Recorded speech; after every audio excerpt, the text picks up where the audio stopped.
Genuinely value your existence. They actually recognize, or even maybe even pretend to recognize that you are a human being with feelings, with goals, with ambition for that matter. But how I know the difference is based off of how much she wants to focus on her. And that is where you recognize the ones that value themselves versus the ones who value you, as in the man. Like, they understand the value of man in their life. Now, not just any man, but a man that actually shows that he has the necessary skills to lead.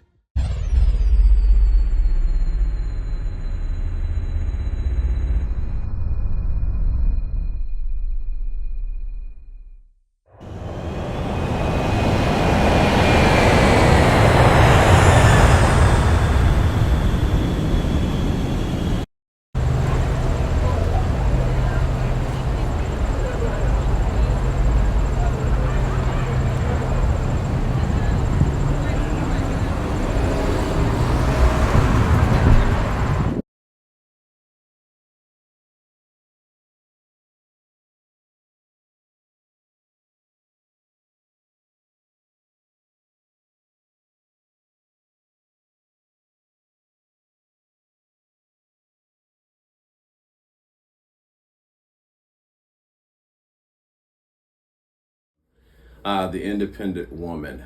I tip my hat to you.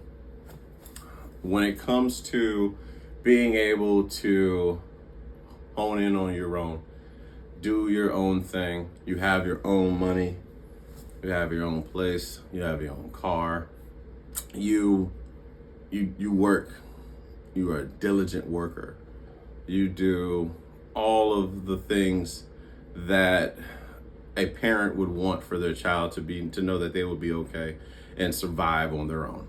And I tip my hat off to that.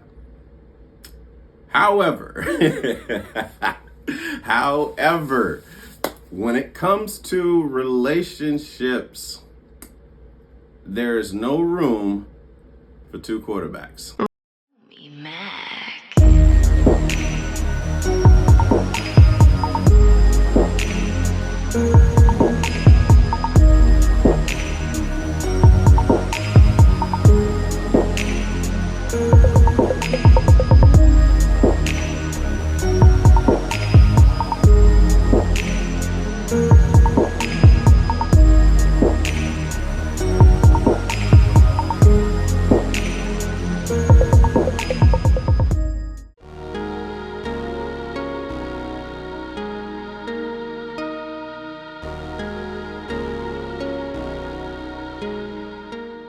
How do you and your friends manage having different beliefs to sustain the relationship?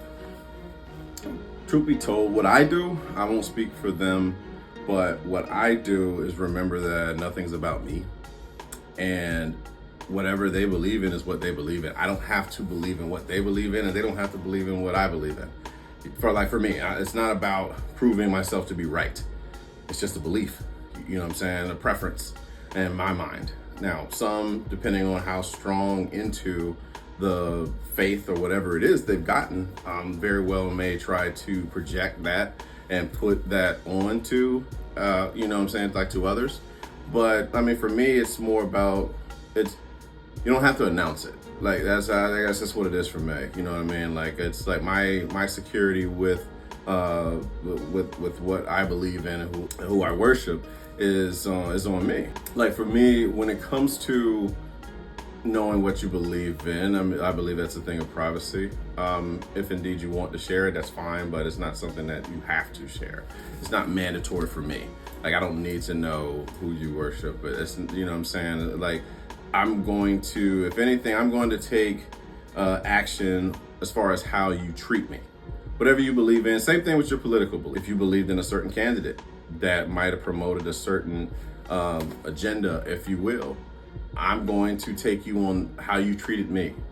And if I'm going to remove you from my life when you've never done anything of harm to me based off of us having a difference of opinion or a difference in beliefs, difference in faith, whatever that is, what kind of love am I showing you? Conditional, right? So I look at it as we're all individuals and we're able to believe in what we believe in without having to be so, you know what I'm saying, like to draw a line in the sand, if you will, for individuals. If it doesn't bring me down, I don't give a fuck what you believe in. You know what I'm saying? Like, you can do whatever you want to do as long as you don't project around me. That's my big thing, is not to project. I am able to believe in what I believe in as long as I do not project that onto anyone. That's how I live. You know, others may defer, others may not believe in what and how I move, but you can have that opinion. It's all right for you to have that opinion. Your opinion is simply that. It's just an opinion. You know what I'm saying? And your opinion is none of my business. And neither is mine. You know, like, if you want to attach your identity based off of what I say, that's on you. And vice versa. If I'm going to be upset because I heard something that I did not like as far as a person's belief goes, that's on me. You know, anger is a choice response. You know what I mean? Like, you can decide what's not for you as long as it don't bring me down. Like, you can worship, you know, if you want to worship Buddha, you want to worship whoever you want to worship, man. There's no judgment with me on that. I have nothing to do with that. Especially like if it's cultural. Who might have not accept my friend because they're Indian, from India type thing. You know what I'm saying? If they worship this, we've been friends. You've been solid with me. You've been good for me. You've been supportive of me. If you are a Christian and, you know, you're following faith and all of that, and if you've never done anything to me, that's fine. That's great. I love that. I love it for you. You know what I mean? I'm not going to persuade somebody away from whatever it is that they believe in. My walk with God is my walk with God, just as your walk with God is your walk with God. It's not a team sport going to heaven or whatever you believe you're going to after this is over. It's not a team sport. You're going to be judged, if you will, solely on the individual things that you've done, the choices that you've made. You know what I mean? So if that's the case, then what I do is everything to do with me. So you help me by focusing on you, and vice versa. I help you by focusing on me and the things that I'm working on. If other people have a preference of, like, believing in the concept of masculinity, for that matter, that's, if you don't agree with it, that's okay. Just don't project it. That's it. You know what I'm saying? Like, you don't have to get in a long drawn out debate as to why you're right, because it's not about right or wrong. It's literally a preference. It's all choice. It's whether you believe in it, whether you agree with it or not. And if you don't agree with it, then they don't have shit to do with you. That's the beauty of life. Nothing is about you at all. So when you see somebody doing something, if they're, you know what I mean, like, if that's them doing what they do for their own belief system, by all means, let them do what they do. They ain't got nothing to do with you. You know what I mean? But you do, like, there's some people that like to, they have this idea that the way they live is right, and they want you to live right like them, and then they project. And I very well may be one of them too when it comes to stoicism and shit like that. But again, it's all preference. And if you don't agree with it, then you just don't agree with it. I don't need to shut you down because you don't agree with it, you know, or treat you any differently because we have a difference of opinion. I mean, that's how. So how I do my part in sustaining that. I allow people to be whoever they're going to be. You know what I mean? As long as it doesn't tear me down, as long as you don't project it onto me. That's I think that's to me that's fair. That's fair enough for me. You know, as far as how I carry myself, I'm focused on myself. I don't have time to focus on you. You know what I mean? Like, I got the time I could be spent, you know, chastising you or judging you for the decisions that you make. I could be focusing on myself. You know what I mean? That's just my mentality with that. And I mean, if it's not life or death, by all means, knock yourself out. Do whatever it is that you believe in, and because I'm definitely going to do that. And I've learned to do so. I've learned to live for self, to live for what the thing, you know, how I want to live in this life, as long as it doesn't hurt anyone. You know what I mean? Learning to be practicing kindness, showing gratitude, giving back to God and the universe in my own way. You know what I mean? It might not be the way you do, but it's the way that I do. I can tell you that. And I'm like I said, I've learned to be okay with that. I mean, I know it's sometimes, depending on who I'm around, based on what they believe in, it ruffles feathers sometimes, but that's the beauty of just being an individual thinker. It's not illegal yet. It's not illegal to have your own mind on things. But as Eddie Griffin says, it's coming. It's coming. But for now, you know, it's okay to be an individual thinker. So what I do to sustain that relationship with whoever that friend may be, family member may be, is to let them be whoever it is that they are. You know, I think Mel Robbins kind of touched on it with the let go theory. It's being free, bro. Like, learning to be free and letting people think whatever they want to think. You have nothing to prove. I don't need to prove anything to you. You don't have anything to prove to me. But if you think you're right, and you believe you're right, you're going to try to prove it. And it's fun to watch those people who tend to, you know, insecurities are very loud. We say all the time, insecurities are very fucking loud. So those individuals that like to prove themselves, by all means, let them prove themselves. They're not going to stop until they get a certain answer. But if you believe in what you believe in, you're not waiting for anything. You already have your belief. Now, again, for me, I'm a student. So I'll listen to different perspectives. If I find it useful, I'll use it. And if I don't, I filter it out. I mean, I think that's just a wise thing to do, to assess information and verify it's backed up, not just believing in something just because you believe in something. But nevertheless, I believe that's how I go about sustaining relationships with people who have different beliefs than me.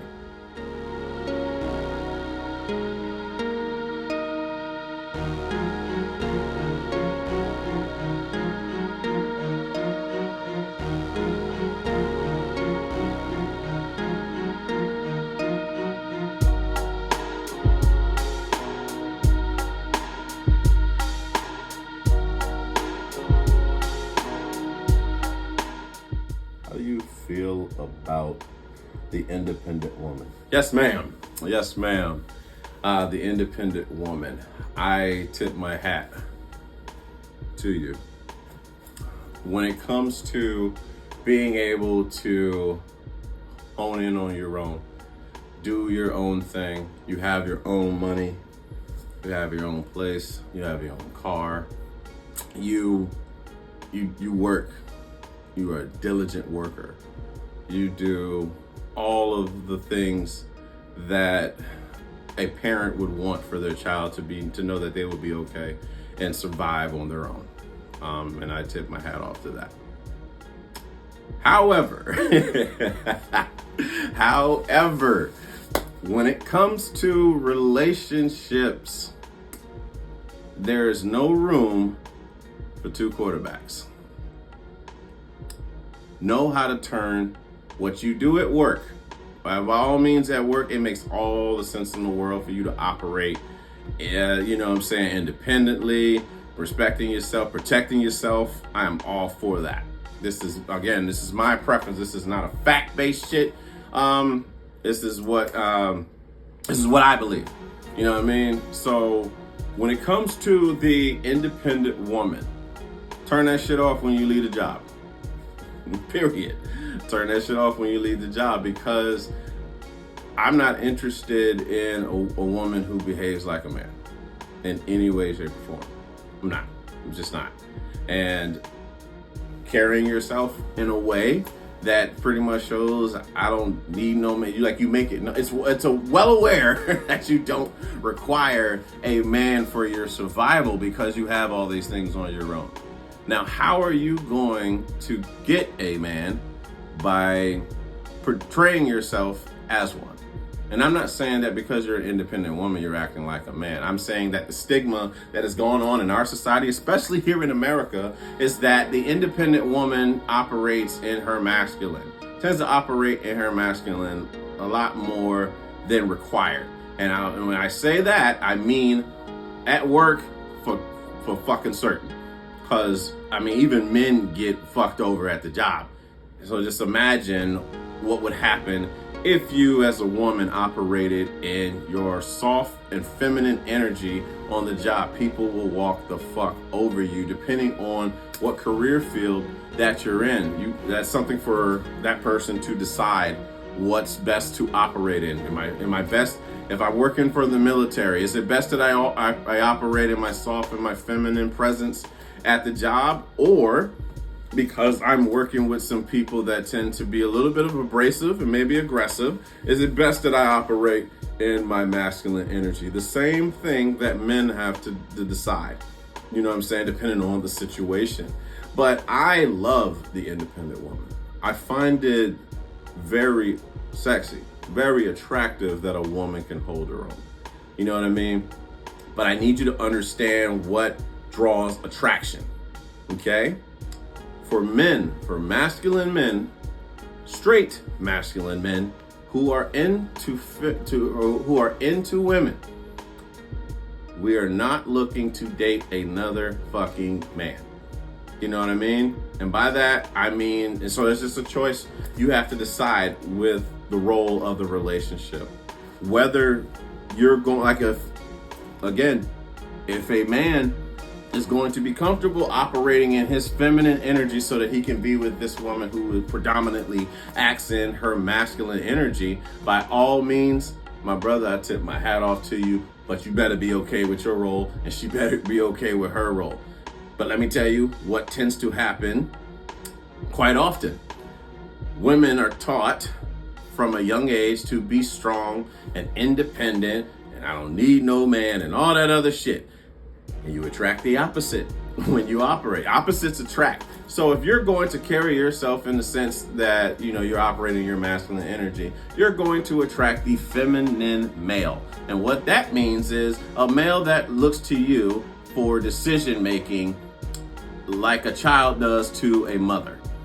And you're going to get resentful.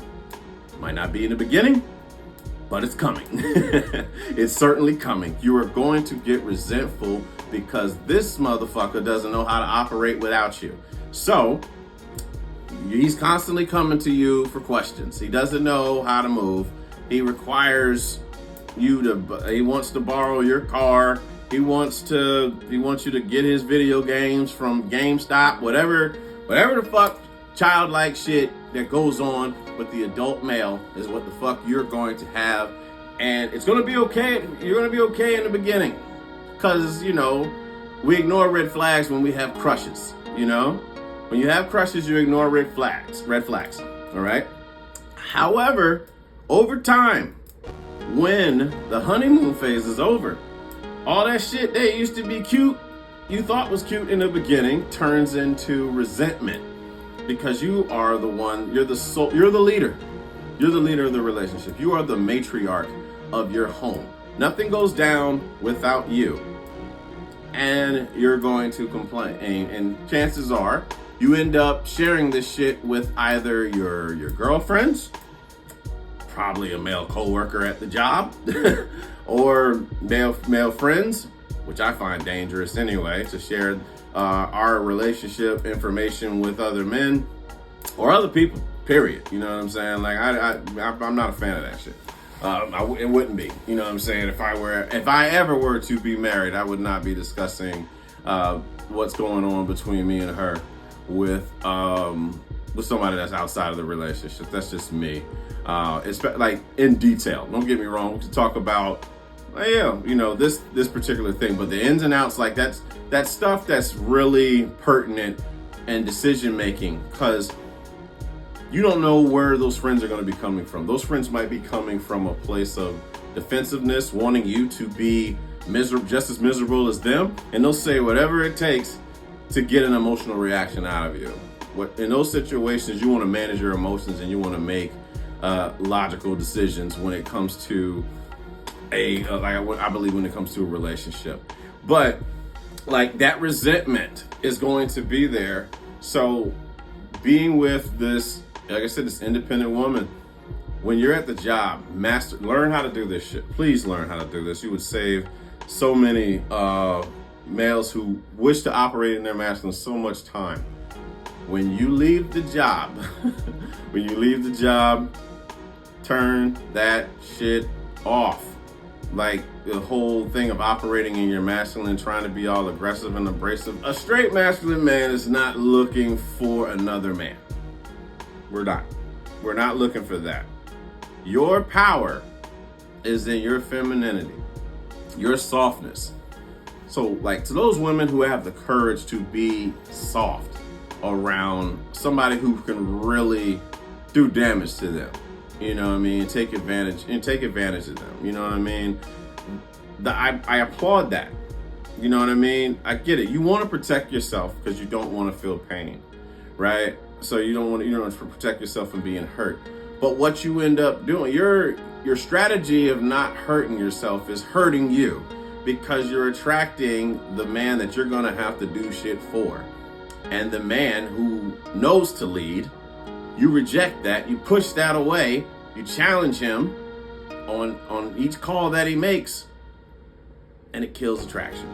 I believe that most women are attracted to men who lead, because I believe most men are attracted to a woman that allow them to lead. You know what I'm saying? Like that's how attraction is built. You ever notice your friends that tend to be married, where the house runs around the woman? There's not much sex going on a lot of times. And if so, it's scheduled. It's like scheduled sex is going on. And that to me has to be the fucking worst, where you have to schedule sex. Spontaneous. At random. Taunt me. But we're not sky, at 3 o'clock we fucking. Nope. We're not playing basketball. We're not going to the gym. None of that. What I'm talking about is just straight spontaneity. I think that's the term. Yeah, what we're talking about is spontaneity and at random. And because you want to drive attraction. I don't doubt that people love one another. I think you truly do have love for a person. But you can love a person like a brother loves a sister. You know what I'm saying? You married for that damn long. But attraction, how you keep attraction? Opposites. There must be opposites. So for us, if a man is operating in his masculine to the best of his ability, and a woman is operating in her feminine, I'm talking about strong, being soft, Stop all that tough shit. Honestly. Do not portray yourself as a poor behaved man. You know what I mean? Like, and it's for men to stand up and act like fucking men so that women can respect men. Now, some women have never been around, they were never raised around men who operate in their masculine, so they really don't know what the fuck to do with it. But what I'm saying to whoever's watching this, as a straight masculine male, your softness is what's going to do it. You having the courage to be oh my God.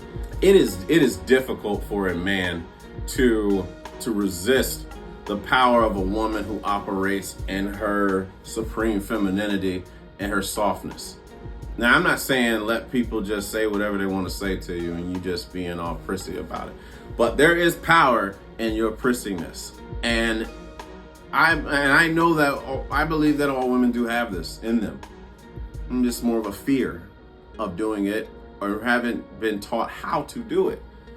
But what I'm saying is that when you learn how to operate in that softness, that is your divine power. I promise you, your divine power. And like I said, I love the independent woman so much. You know, the fact that she's not about codependency. You can hold your own. You don't need me to cook for you. But it's nice when when it happens. Just like for me, I don't require a woman to do shit for me at all. Is it nice when certain things are done? Sure. But I have no expectation or entitlement, you know what I'm saying, when it comes. That's just my mentality with that. The only thing I require is to be in the present moment with you. That is it. You know what I mean? Now, the fact is, you know how to kind of cater to the man that you're spending time with. I respect it. Like in certain cultures, it's like customary for them to constantly, you know, kind of check on you. I'm one of those individuals where it's like, I know how to ask for something. Doesn't necessarily have to be all the time, you know what I'm saying? Like all the time, you know, it's like an annoying ass waiter at a Chinese restaurant. Not picking on the Chinese, but at some Chinese restaurants, some Chinese cuisine restaurants, let me be specific about that, they tend to usher you the fuck out. See, because they want money. It's not about you per se, but it's like, I need you to get the fuck out so that I can get more money in here. You know, it's like a Chinese buffet, like some Chinese buffets and stuff, Asian cuisine buffets. So you know what I mean? Like it's not required. You want somebody to feel comfortable, right?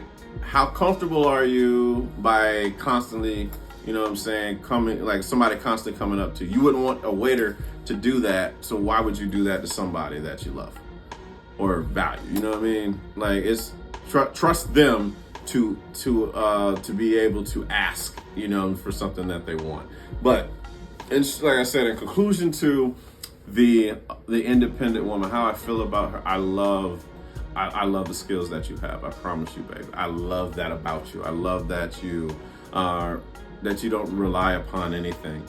When you're, again, by yourself at work, you protect yourself, you handle your business, you're professional, you don't use the fact that you're a woman to get away with shit, you know what I'm saying, to get over on shit that everybody else has to do. There's a respect level that comes with that. I love that shit. You know what I'm saying? Like you're able to do your own, you are professional, you, like I said, you got your own car, you have your own home, you bought your own house, you know what I'm saying? You did that, you know what I mean? Kudos to you for buying your home. You got your first apartment, whatever it is, you know what I'm saying?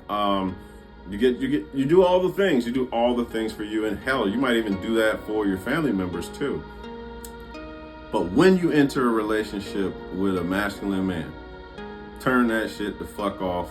Allow him to lead. Trust him to lead. And if you don't trust him to lead, you need to get the fuck out of Dodge. Yeah. That's it.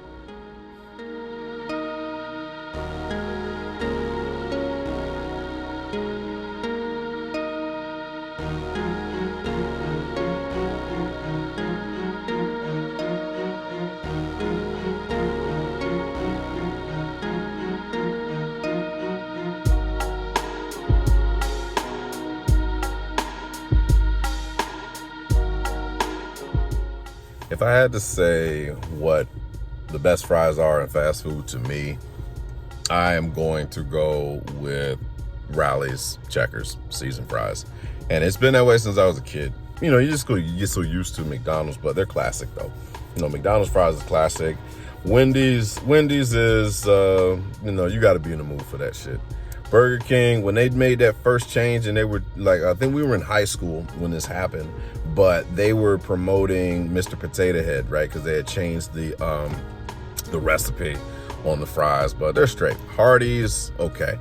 Arby's curly fries, yeah. Arby's curly fries hit to me. Zaxby's, yeah, I'm really not too crazy. If you were from like Fort Walton Beach area, Backyard Burger fries used to hit though. Honestly, they used to hit, but not like Rally's for me. And I'm trying to think of any other. KFC Yeah, KFC I think has had fries and potato wedges and shit, but nothing like nothing like that of Rallies. Yeah, nothing like that of Rallies and Checkers. So if there was any fry that I had to choose for a favorite, it would be Rallies and Checkers.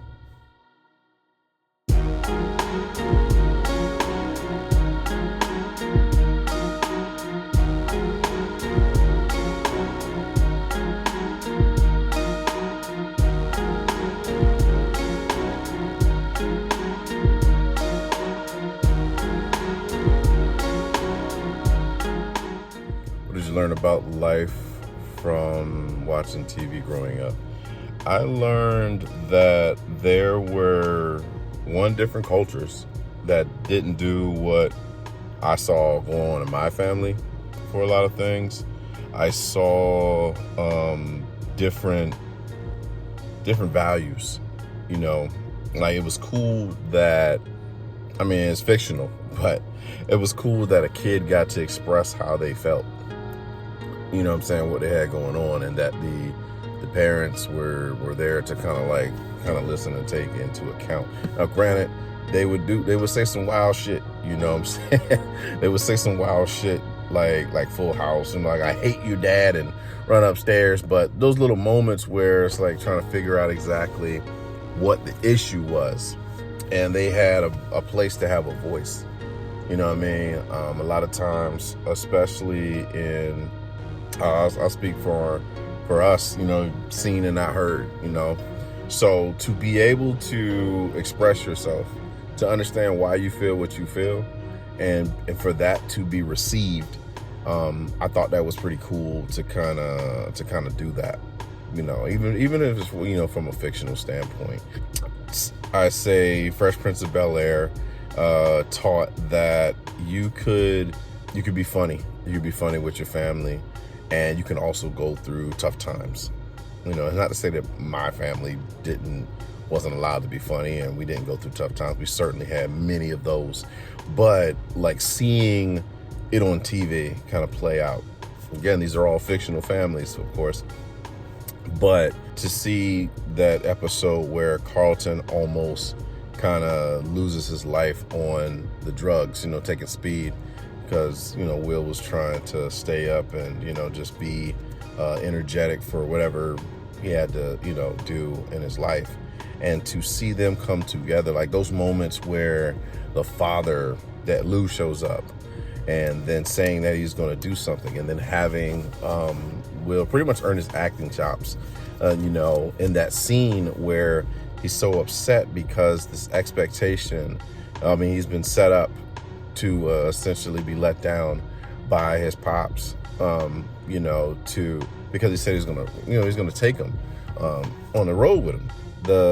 And the pain kind of sets in, you know, the reality of the situation kind of sets in with Lou, and he's like, you know, he's just doing what he's used to do, and he's just, you know, bunking out of there. So to have a family kind of come together and seeing Uncle Phil, the way that he felt about Will, even despite Will saying, "You're not my father," he was still there to try to, you know, console him throughout that process, which I thought was pretty cool. And you felt it. You felt that episode. It wasn't a laughing matter. It was something that you received, and I would say received pretty well. And you know, there's that connection that you want to have, you know what I'm saying, with your parents, let alone your father. So it was cool to kind of to see that being displayed on TV, and just learning that there are other things that go on in life to where you can be seen in different manners. And in that sense, I saw a child that was looking for love from a particular parent, you know, and it's like, oh, I get it, you know, I get, like, you know what I'm saying, like, I get that, and trying to be the change of that, and how you talk to your own children, right? Family matters, learning that no matter how nice you are, no matter how nice you are to the girl of your dreams, the girl you put on the pedestal, it does not mean that she's going to be kind to you. You know what I mean? It's just like she just walked all over Steve until he became a scientist. I mean, you know, like a scientist and a rocket scientist at that. So, but again, I mildly joke about that. But same thing with them, with like family, man. Seeing this black family do things together, like talk about things, you know, sometimes going on, they were going like camping trips and stuff, even though Steve would fuck it all up. But, you know, father and son going on, you know, camping trips and stuff, really just learning how to survive. And it was, like I said, it was just dope. It was just kind of dope to see that. I mean, I watched a little bit of TV, but nothing too, I'm trying to think as far as gems go, like life lessons from actual TV. I don't really think that I have many more than what I saw there. Parenthood had a few things, but again, that's seeing a black family. That was cool to see on television. And like the Cosby Show, I didn't really watch the Cosby Show until I was an adult, so I'm not really able to say growing up. But looking back at it, when I became an adult watching the Cosby Show, it was cool to see a black, like I said, a black family, and they had traditions, and you know, they were there for one another. They made jokes, but they laughed with each other, not at each other. Sometimes at each other, mostly at Cliff. But it was cool to see them living in a brownstone in New York, having an older brother, you know, and of course the rest are your sisters, and the things that they would go through, the stuff, the petty things that they would get into, and but still looking after one another regardless of the bickering between them. You know, kind of showing what, you know, it's a fictional family, but showing kind of what family can do, which I think is dope, man. But a lot, like I said, a few lessons learned in watching television, but a lot from those. I used to enjoy watching like the beginning of Moesha, kind of like the connection her and her father used to have, and you know, looking after her little brother Miles, and still trying to navigate the relationship with Dee as a stepmom, and after losing her mother, and just seeing they show like a passionate part of Moesha's character, you know, being there for her friends and being a teenager, getting involved in stuff and all of that. So it's like as I was also a teenager, trying to be out in the scene and thinking that you want to be validated by certain things, and realizing that there's nothing out there. You're not really missing anything. But when you're young, you don't know these things. So I said there was a few lessons that I learned from watching like I said, from watching TV growing up. But that's it for this episode. Hope you enjoyed it. Appreciate you liking, commenting, and sharing, subscribing, all of that. But I'm Romy Mac. I'm out. Good night, kids.